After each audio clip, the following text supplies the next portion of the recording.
전국 비유 마지막 세계에 44절부터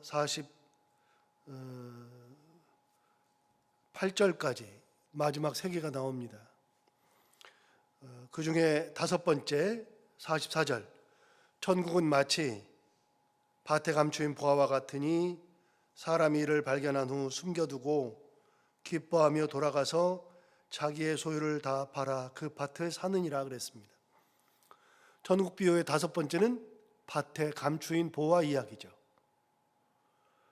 어떤 사람이 내 밭이 아닌데 다른 밭에 간 겁니다. 일을 하러 갔든 아니면 뭘 하러 갔든 한참을 일을 하다 보니 곡괭이를 하다 보니 뭔가가 부딪히는 소리가 나서 이게 뭐야 하고서 돌인가 하고서 캐내려고 하다 보니 거기에 큰 보화를 넣은 함이 들어있는 겁니다. 이게 뭐지 하고서 열어봤더니 거기에는 무한히 많은 보화가 들어있습니다. 상상할 수 없는 보화가 들어있죠. 그걸 보는 순간 깨달았습니다. 아, 이거는 보통이 아니구나. 그래서 자기 집에 돌아갑니다. 돌아가서 자기 소유를 다 팔죠. 주인에게 말합니다. 내가 이 밭을 사겠습니다. 아니, 이 밭은 별로 좋은 밭이 아닙니다. 그래도 이 밭 살 겁니다. 그러니까 주인이 생각할 때 이상한 거예요. 도대체 왜 살라 그래? 별로 쓸모도 없는 밭인데. 그럼 얼마에 팔까요? 그러니까 달라는 대로 다 주겠습니다. 그러니까 뭔 소리야? 뭘 달라는 대로 다 줘? 이 밭이 그런 밭도 아닌데. 그럼에도 불구하고 이 사람은 자꾸만 산다 그래요. 그러니까 상상할 수 없는 액수를 불러요. 그럼 못 사겠지. 상상할 수 없는 액수를 불렀더니 그 사람이 선뜻 사겠다는 겁니다. 이상한데? 뭐지? 싶어서 이거 안 되겠다. 조금 더 불렀어요. 더 불렀더니 산대요. 밭 주인과 보화를 발견한 사람은 생각이 다르죠. 보화를 발견한 사람은 자기의 소유를 다 팔아서 그 밭을 사느니라. 내가 가지고 있는 재산을 다 팔아가지고 그 밭을 사도 내가 가지고 있는 재산보다도 5배, 10배 훨씬 더 많은 보화가 거기 묻혀 있으니까 일단 내 소유부터 다 팔아버리는 겁니다. 그것도 안 되면 어떻게 해요? 빌려서라도 사야죠. 그래서 보화를 발견한 사람은 자기 것을 다 정리해서 그 보화를 얻기 위해서 모든 것을 다 투자한다는 겁니다. 귀한 것을 발견했으니까요. 그래서 가장 중요한 것은 밭에 감추어져 있는 보화를 발견할 수 있어야 하고, 두 번째는 그것을 딱 보는 순간에 이게 보화인 줄을 알아보는 눈이 있어야 하고, 세 번째는 결단을 해서 내 거를 다 정리해서라도 그것을 할 수 있는 열정이 있어야 하죠. 그 세 개가 다 있어야 하죠. 그 세 개를 다 가지고 있는 사람이 보화를 얻는 겁니다. 천국이 어떤 곳이냐? 천국은 밭에 감추어져 있는 보화와 같은 곳이다. 그러면 내 거를 다 팔아서라도 그걸 얻기 위해서는 최선을 다하는 거예요. 남들은 뭐라고 얘기하든 상관이 없어요. 남들은 날 보고 얘기해요. 야, 너 미쳤냐? 너는 일요일 날 그렇게 피곤한데 쉬어야지. 나는 주일에 하나님의 말씀이 밭에 감추인 보화예요. 그러면 사람들이 뭐라고 해도 나는 밭에 감추인 보화를 얻기 위해서 아무리 피곤해도 말씀을 들으러 오죠. 말씀대로 사는 것이 천국을 가는 길이요, 회개하는 것이 천국 길이요, 예수님처럼 사는 것이 천국 길인 것을 깨달으면 그럼 그 길을 가는 거예요. 사람들이 볼 때는 이상한 거예요. 왜 그렇게 살아? 인생을 너무 그렇게 살지 마. 그래도 나는 이게 귀한 거예요. 제가 영락교에 있을 때 어떤 분이 저한테 100만 원을 가져와 가지고 이 100만 원으로 누구를 좀 도와달래요. 그래가지고 그 돈을 받아가지고 100만 원을 도와주려고 생각하다가 일단은 이제 보관을 해야 되니까 책상에다 넣고 열쇠를 잠궜어요. 그래 놓고서 누구든 열쇠를 가지고서 열면 안 되니까 열쇠를 어디다 숨겨놨네. 근데 열쇠를 못 찾겠는 거예요. 여러분, 열쇠를 못 찾으니까 놔둬요? 아니면 그걸 부숴서라도 100만 원을 빼내야 돼요? 여러분, 그거 서랍은 15만 원이면 사요. 그런데 그 100만 원은요, 어떻게 할 수가 없어요. 사람들이 뭘 그렇게 찾냐요. 나보고 자꾸 뭘 찾냐요. 여기 100만 원 들어있어. 그러면 안 되니까. 아니, 어떻게 해야 열쇠를 잠궈놨는데 이거 열쇠를 어디다 뒀는지를 못 찾겠네. 그랬더니 찾아줄까? 그러면서 사람들이 다 찾아요. 아무리 찾아도 있어야죠. 우리 전도사님이 찾아줬어요. 제가 그때 이 말씀을 생각한 거예요. 그때 찾으면서 100만 원이 있으면 사람들한테 얘기 안 해요. 그 안에 돈이 들어있으면. 만약에 여러분 그 책상 안에, 그 서랍 안에 100만 원이 아니라 만약에 1억이 들어있다고 생각해 봐요. 집에 가요, 못 가요? 집에 못 가요. 어떻게 1억 들어있는데 집을 가요? 그걸 어떻게 비워놔요? 실제로요, 제가 영락교에 있을 때 100만 원을 서랍 안에다 넣어놨는데 잊어버려 본 적이 있어요. 그것도 부탁을 받은 돈인데 잊어버려 본 적이 있어요. 누군가 가져갔어요. 주일인데, 주일에 사무실에 사람들이 왔다 갔다 엄청 많이 하는데 예배를 드리러 가고 예배를 인도하러 갔는지 성경 공부를 하러 갔는지 여러 가지 중에 하나를 했는데 자리를 비웠는데 갔다 와가지고서 그 돈이 생각나서 돈 꺼내가지고서 주려고 그날 주일이니까 하는데 돈이 없는 거예요. 돈이 100만 원이. 어떻게 해야 돼요? 내 돈으로 메꿨어요. 내 돈으로. 100만 원이니까 그러는 거죠. 그때는요, 주일이니까 열쇠도 안 잠궜다고요. 주일이니까 사람들이 많으니까 그런 일 없으리라 하고. 그런데 그냥 싹 가져갔어요. 어떤 사람이 밭에 감추인 보화를 어떻게 알고 가져갔어요. 여러분, 100만 원이면 열쇠를 잠궈 놓는다고요. 그런데 1억이면 열쇠가 문제가 아니라요, 집을 못 간다니까요. 거기를 못 떠난다니까요. 여러분, 그렇게 귀한 거면은요, 절대로 못 떠난다고요. 보세요. 밭에 감추인 보화를 발견하잖아요. 보화를 발견하는 순간에 내 거를 다 정리해서라도 사는 거예요. 천국은 그와 같다. 다시 읽어볼까요? 44절 다시 읽어볼까요? 천국은 마치 밭에 감추인 보화와 같으니 사람이 이를 발견한 후 숨겨두고 그 다음 뭐라 그랬어요? 기뻐하며 돌아가서. 그 다음 뭐라 그랬냐? 자기의 소유를 다 팔아 그 밭을 사느니라. 밭에 감추인 보화를 발견하는 순간에요, 기뻐하며 돌아가요. 사람들이 물어봐요. 너는 뭐가 그렇게, 야, 일요일날 쉬지도 않는데 뭘 그렇게 웃고 있냐? 야, 너는 교회 가가지고서 맨날 헌금한다고 그렇게 헌금하고 있는데 너 그 헌금하는 거 벌려고 하면 얼마인데 그걸 헌금하면서도 기뻐하냐? 야, 너는 어떻게 봉사하고서 왜 시간 내가지고 그렇게 봉사를 하냐? 왜 남을 그렇게 도와주냐? 몰라요. 사람들은 내 안에 천국이 있는 거를 몰라요. 모르니까 그 짓 하는 거예요. 모르니까 그 말하고, 아니까 그 짓 하는 거고. 다시요. 기뻐하며 돌아가서. 천국을 소유한 사람은 기쁨이 있어요. 돌아가서 자기의 소유를 다 팔아 그걸 얻기 위해서 자기의 소유를 다 팔아서 정리하고 그 밭을 사느니라. 천국은 그와 같은 것이다.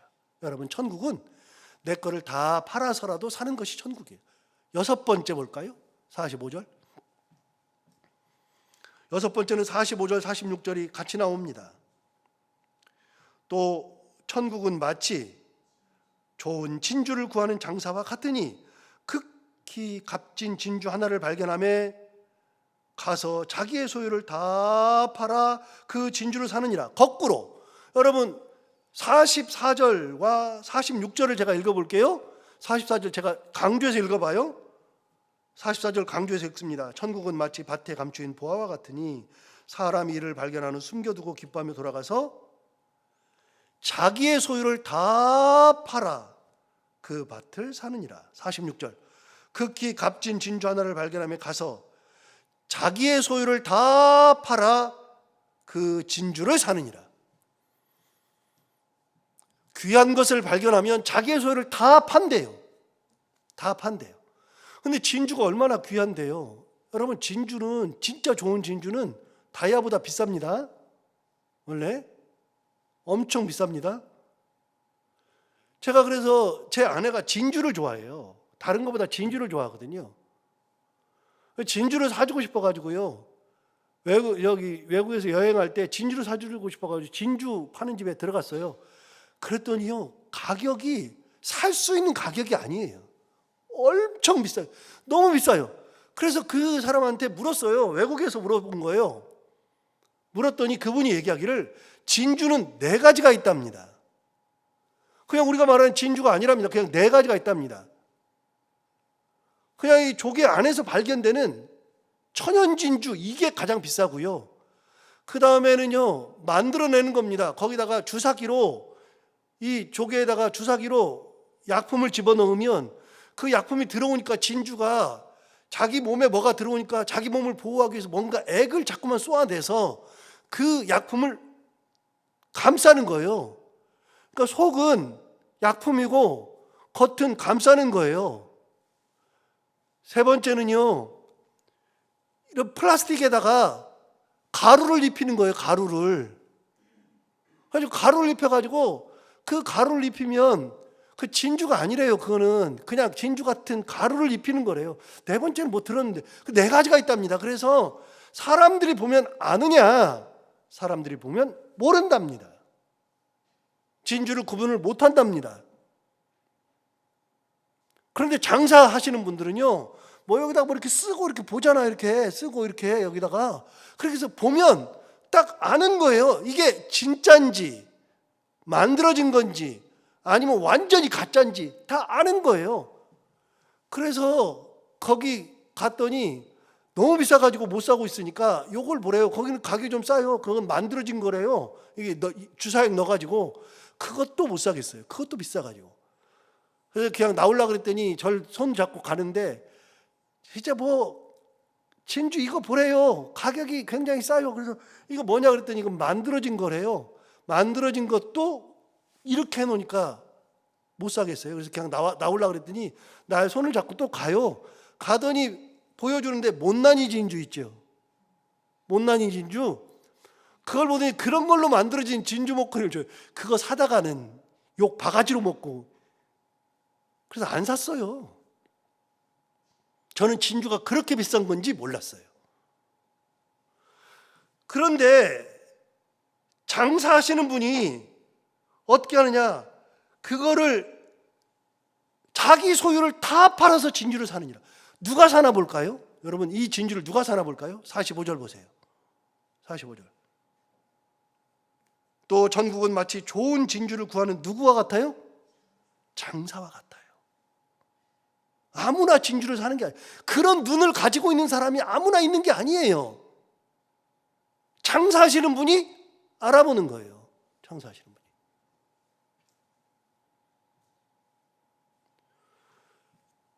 요즘은 세상에 이런 일이 그런 거 보면 뭐 수석하는 분들 나오잖아요. 돌 엄청나게 막 모으시는 분. 아유, 저거 어떡하나. 그런 분들의 꿈은 전부 다요. 박물관 짓는 거래요. 박물관. 그리고 다 모아요. 그리고 피규어 만드는 분 있어요. 여러분, 피규어가 뭔지 아세요? 옛날에 로봇 이렇게 플라스틱 가지고 잘라가지고 로봇 이렇게 만드는 거. 그 피규어가 엄청 큰 것도 있어요. 로봇 태권브이, 옛날에 마징가 제트 로봇 태권브이, 그거를 시리즈로 사서 만들어 놓은 사람이 있어요. 시리즈로. 그래가지고 몇 년부터 몇 년까지 그 시리즈로 싹 다 사는데 그 시리즈가 엄청 많아요. 그걸 다 사요. 그런데 그 중에서 어느 해에 만들어진 그 시리즈가 진짜 비싸대요. 그런데 집에 갔더니요, 그 피규어가 가득해요. 막 그걸 다 하늘치도 못해요. 아직 뜯지도 않아가지고 만들지도 않은 피규어들이 있어요. 그런데 태권브이 중에서 몇 년도 걸 딱 보여줘요. 전문가가 와서 딱 봤거든요. 여러분, 그게 피규어 그거 하나가 1억 한답니다. 미친 짓 아닙니까? 근데 그 사람은요, 그거 보물로 소중하게 간직해요. 진짜 1억 한답니다. 1억. 눈이 있는 사람만 알아보는 거예요. 천국은 뭐와 같으냐? 좋은 진주를 딱 발견하는 장사하시는 분 눈과 똑같아요. 아무나 알아보는 게 아니에요. 여러분, 세상 사람들이 그렇게 많은데 천국을 알아보는 사람들은 몇 명 안 되잖아요, 지금. 그런데 그럴 경우에 어떻게 하느냐? 자기 소유를 다 팔아 그 진주를 사느니라. 그걸 발견했던 사람들이 있죠. 누구요? 제자들이 나중에 발견했죠. 예수님 돌아가시고 난 다음에 성령을 받고 나서, 사도행전 2장에서 성령을 받고 나서 그 다음부터는 완전히 변했잖아요. 예수님과 3년 다닐 때는 완전히 망나니들이었어요. 그냥 뭣도 모르고 뭔 말을 해도 모르고, 복음서를 보면 제자들 깝깝해 죽겠어요. 진짜 모르는데. 그런데 사도행전 2장에서 성령을 딱 받은 이후로부터는 제자들이 확 바뀌었어요. 완전히 바뀐 다음에 제자들이 어떻게 했어요? 다 예수를 위하여 목숨까지 내놓잖아요. 여러분, 예수님 말씀하셨어요. 천하보다도 생명이 귀하다, 자기 목숨이 귀하다 그랬는데 그 목숨까지도 예수 그리스도를 위해서 내어줄 정도가 되었죠. 왜요? 가장 소중한 것이 무엇인지를 알았거든요.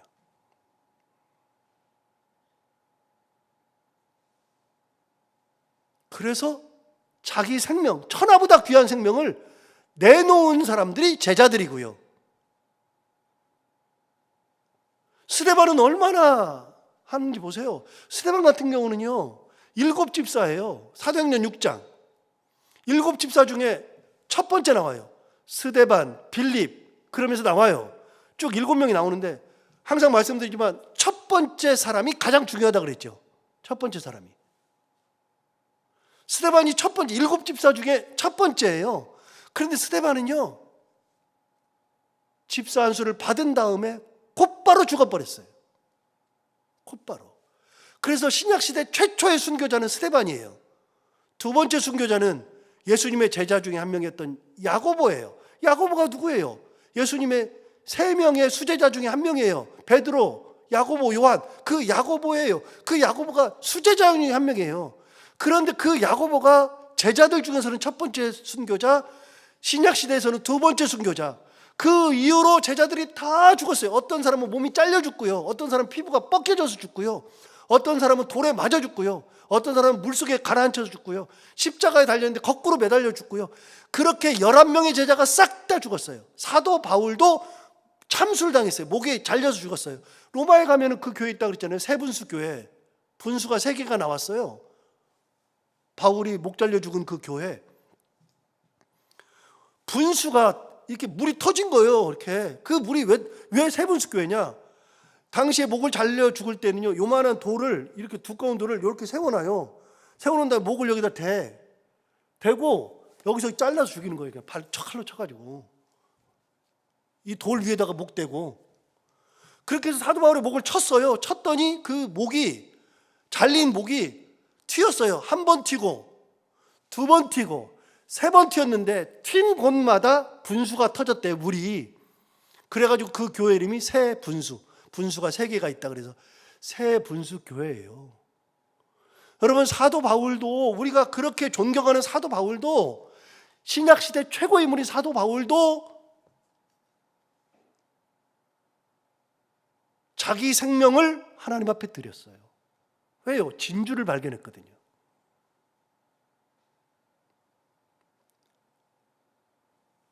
밭에 감추인 보화나 진주 보화나 전부 다 뭐라고 되어 있느냐? 공통적으로 나오는 단어가 자기 소유를 다 팔아. 내 거를 다 드려도 가장 귀하니까 가장 귀한 것을 위해서 내 걸 다 드리는 거예요. 그게 생명을 파는 거예요. 생명을 드리는 거예요. 제자들은 생명을 드렸죠. 그 이후로 죽은 사람들이 무진장 많아요. 무진장. 서머나 교회의 지도자였던 우리가 잘 아는 폴리갑이라고 하는 분도 그렇게 죽었어요. 폴리갑은 사도 요한의 제자예요. 12제자 중에 사도 요한만 안 죽었잖아요. 예수님의 어머니 마리아를 모셔야 되니까. 어머니니까. 예수님 돌아가신 다음에 예수님 역할을 대신했던 게 사도 요한이니까요. 끝까지 어머니를 모셨어요. 마리아를 모셨죠. 그리고 사도 요한은 어머니가 돌아가신 다음에 죽어요. 사도 요한 빼고 11명이 다 죽었죠. 그 사도 요한이 에베소에 있을 때 예수님의 유일한 제자니까 사람들이 엄청나게 몰려들었다고요. 그 사람들을 많이 교육해서 사도 요한의 숙명은 뭐냐, 사명은 뭐냐, 모여든 사람들에게 자기는 순교하지 못해도 그 사람들에게 예수를 전하고 신앙을 전하고 하나님을 전해서 신앙인으로 만드는 게 사도 요한의 사명이었다고요. 그렇게 수많은 사람들을 길러냈는데 그 중에 한 명이 폴리갑이잖아요. 폴리갑이 나중에 죽을 때 군관이 물어봐요. 지금이라도 예수를 부인하면 살려준다. 폴리갑이 뭐라 그래요? 내가 이 나이 먹도록 86세가 되도록 예수님을 믿었지만 예수님은 나를 모른다고 한 적이 없거늘 내가 이 나이가 되어서 어떻게 예수를 모른다고 할 수 있겠느냐? 그러면서 나는 예수를 부인할 수 없노라 그러면서 형작의 이슬로 사라졌던 사람이 폴리갑이에요. 그 폴리갑은 원래 숨을 수 있었어요. 폴리갑의 제자들이 당신 나가면 죽습니다. 나가면 안 됩니다. 그랬는데 자기가 데리고 있었던 많은 제자들이 다 죽어가니까, 다 잡혀가 죽어가니까 폴리갑 나올 때까지 죽인다 그러니까 폴리갑이 뭐라 그래요? 내가 죽어야지 되는 거다. 그래서 자기가 나가요. 스스로 나가가지고 스스로 잡히고 그렇게 형정이슬로 사라졌던 사람이 폴리갑이에요. 한둘이 아니에요. 진주를 발견한 사람들은 그렇게 싹 다 하나님을 위해서 자기 소유를 팔아 그 밭을 사느니라, 그 진주를 사느니라. 여러분, 우리가 신앙이 제대로 있으면요, 나의 소유를 다 팔아 천국을 사는 거예요. 하나님의 말씀을 사는 거고, 이게 천국이에요. 마지막 47절. 또 천국은 마치 바다에 치고 각종 물고기를 모으는 그물과 같다. 천국은 그물과 같대요. 그래서 그물을 모아가지고서 물고기를 많이 잡아요. 48절. 그물에 가득함에 물가로 끌어내고 앉아서 좋은 것은 그래서 담고 못된 것은 내버리느니라. 천국은 그물과 같아요. 천국 그물이 있어요. 그물이 있어가지고 우리가 싹 다 걸리는데 그 중에 나쁜 것은 버리고 좋은 것만 다 그릇에 담는다. 여러분, 천국 갈 수 있는 그릇에 담기는 사람들은 그런 사람들이에요. 우리는 그런 분들이에요. 소중한 분들이에요. 천국을 소유한 분들만 좋은 그릇에 담기는 거예요. 이게 천국 비유죠. 7개. 그 중에 넘어가고 싹 다 넘어가고요. 53절 보시면 간단히 볼게요. 53절. 예수께서 이 모든 비유를 마치신 후에 그것을 떠나요. 비유, 천국 비유 7개를 다 하시고 그것을 떠나요. 이제 천국 비유 끝났어요. 떠나서 어디 가시느냐? 54절. 고향으로 돌아가사 그들의 외당에서 가르치시니, 고향이면 갈릴리죠. 나사렛이죠. 나사렛. 이 바닷가를 떠나서 고향 나사렛으로 갔어요. 자, 고향으로 돌아가사 그들의 회당에서 가르치시니, 예수님이 가르치시니까 그들이 놀라 이르되 이 사람의 이 지혜와 이런 능력이 어디서 났느냐? 여러분, 예수님은 나사렛에서 30년 살았어요. 30년 살았는데 그 동네 사람들이 예수를 알아요, 몰라요? 알아요. 아버지 직업이 뭔지 알아요, 몰라요? 알죠. 아버지가 목수인 거 다 알아요.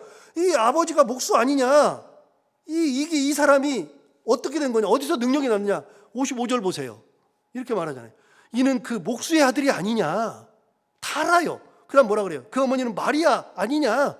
목수의 아들이고 마리아인데 30살 먹을 때까지 아무것도 안 했는데 어떻게 이렇게, 이게 도대체 회당에서 가르치시니까 깜짝 놀라는 거예요. 이게 도대체 어떻게 된 일이야? 그렇게 얘기하죠.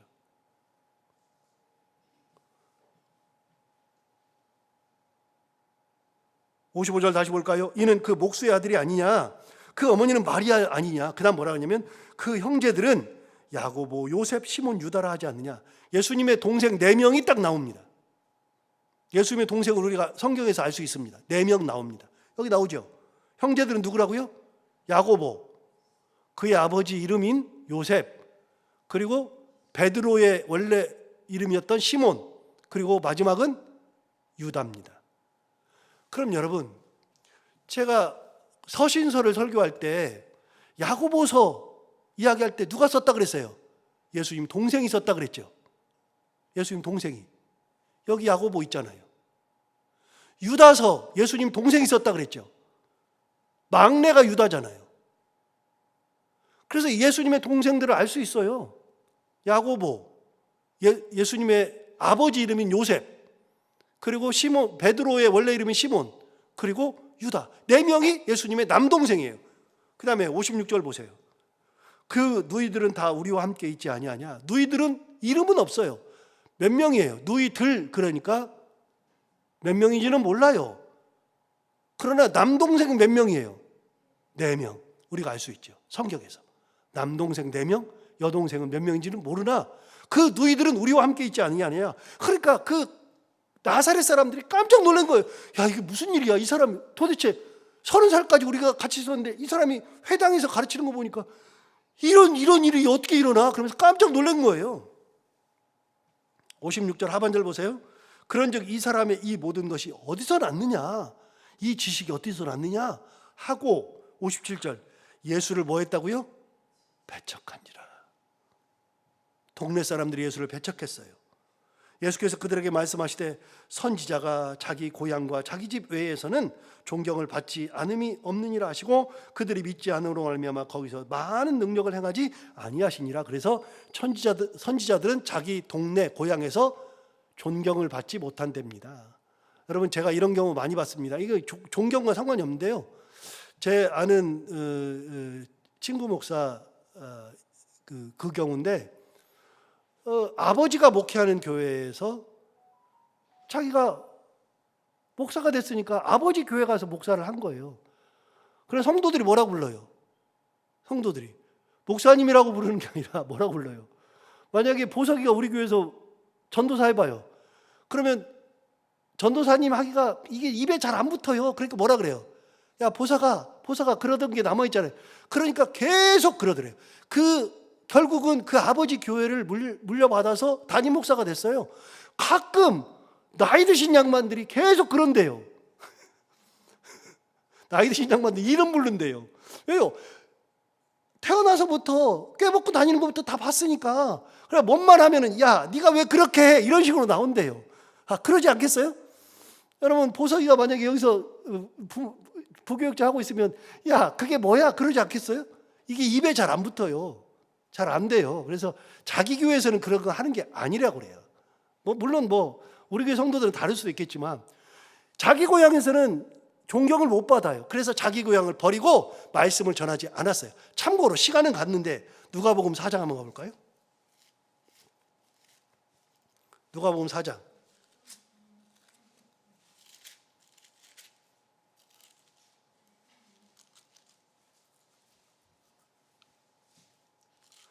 (4장) 16절 93페이지 보세요. 자기 고향에서 배척당했잖아요. 4장 16절 보세요. 예수께서 그 자라신 곳 나사렛에 이르사 안식일에 늘 하시던 대로 회당에 들어가서 성경을 읽으려고 서셨어요. 여러분, 아까 그 얘기잖아요. 회당에서 가르치신 거잖아요. 그렇게 서셨어요. 자, 22절 보세요. 그들이 다 그를 증언하고 그 입으로 나오는 바 은혜로운 말을 놀랍게 여기르되 이 사람이 요셉의 아들이 아니냐? 그러면서 깜짝 놀래요. 그러면서 24절 보세요. 또 이르시되 내가 진실로 너희에게 이르노니 선지자가 고향에서는 환영을 받는 자가 없느니라. 그 얘기예요. 그러면서 28절 보세요. 28절 회당에 있는 자들이 이것을 듣고 다 크게 화가 나서 29절 일어나 동네 밖으로 쫓아내 예수님을 동네 밖으로 쫓아내서 그 동네가 건설된 산 낭떠러지까지 끌고 가서 밀쳐 떨어뜨리고자 하되, 여러분, 그 동네 사람들이 예수님을요 동네에서 산 위에 올라가 가지고 밀어 떨어져 죽이려고까지 했어요. 여기 나오잖아요. 누가복음 4장에 나오는 거예요. 그리고 예수님은 동네 가가지고서 죽을 봉변도 당할 뻔했어요. 30절 예수께서 그들 가운데에서 지나서 가시니라. 그러니까 이제 다시는 나사렛을 안 가요. 동네를 가질 않아요. 거기는 예수님만 보면은 꾀복장이가 생각나거든. 야, 이게 요셉 아들 아니야? 요셉 아들이 이게 뭐야? 이게 얘가 우리를 가르쳐? 얘가 뭔데?